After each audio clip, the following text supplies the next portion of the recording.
Hello, my name is Nico Steves. Welcome to this extended history of the Virgin Mary, which goes beyond the scope of my book.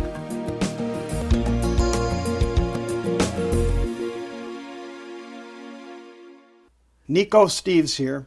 I am happy to report that work is going very well on the finalizing of the new audio and printed versions of my recently published novel, The Very Fine Light, which has been available but only as an ebook on Amazon.com. These new formats are coming along for release just in time for the Christmas season. I'd also like to call attention to the fact that this episode falls in line with the final of the 6 monthly apparitions of the Virgin Mary in Fatima, Portugal on October 13th in 1917. It's hard to believe that 6 years ago, on May 13th, 2017, I was at Fatima along with 500,000 of my closest friends to celebrate the 100th anniversary of the apparitions there. The Pope was also there, and just before starting Mass, he announced the sainthood of the youngest two of the Fatima seers, Saint Francisco and Saint Jacinta Marto. It was an amazing experience, and do take a moment to reflect on this remembrance of the Madonna's final appearance when, as promised, she gave a sign to the 60,000 pilgrims who were there back on October 13th, 1917.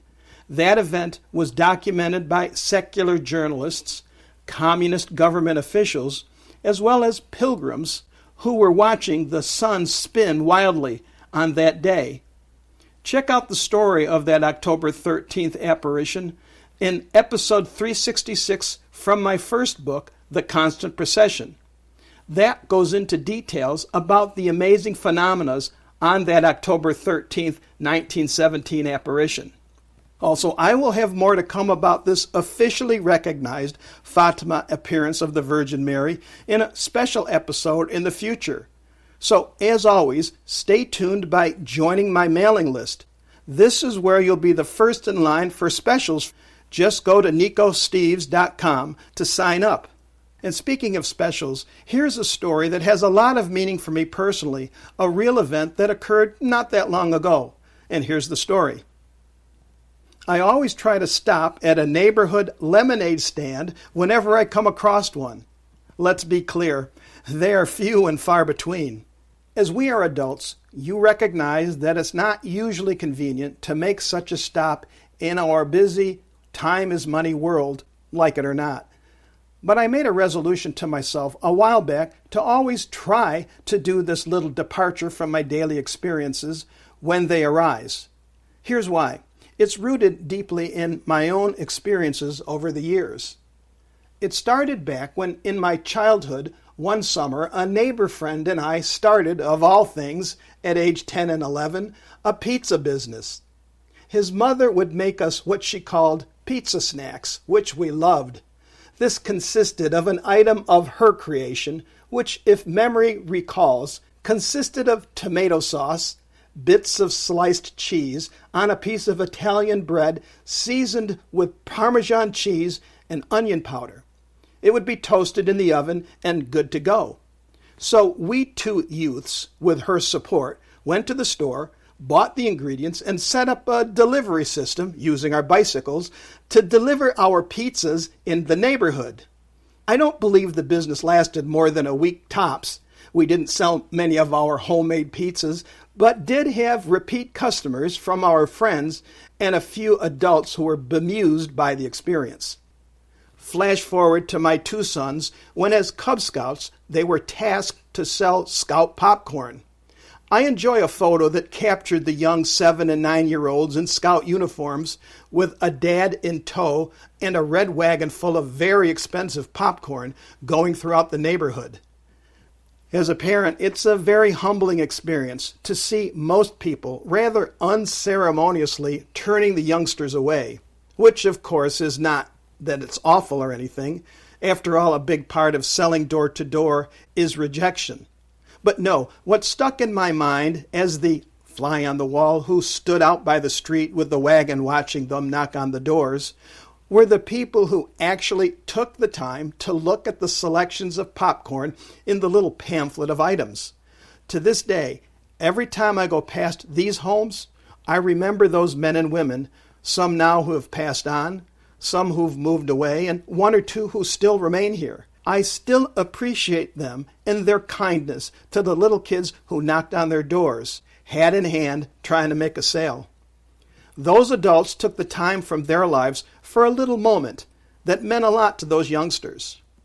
Nowadays, a cookie stand in front of a discount store entrance is a way more time-efficient enterprise, and I stop there too. The moms even take credit cards, but it's not the same as going door to door. And even these are relatively rare occurrences, and of course, a young child out in public today doing these sorts of activities requires the participation of an adult. In my view, with the push during the late 20th century trending towards a godless American society, children's safety necessitates parents keep watch on their children at all times. Making these little enterprises, from a pizza delivery business or popcorn door-to-door selling, as well as scout cookie stands at a discount store, does require the extra effort of a parent or trusted adult. But the lessons for the children involved more than offset the inconvenience to the parents and loss to the child of a few hours of video games. Now, last summer, I happened upon a neighbor's lemonade stand, and it was just about to close, not because it was late in the day, but because rainstorm clouds were growing, and the mom, a bit fretful, was wanting to get everything back into safety.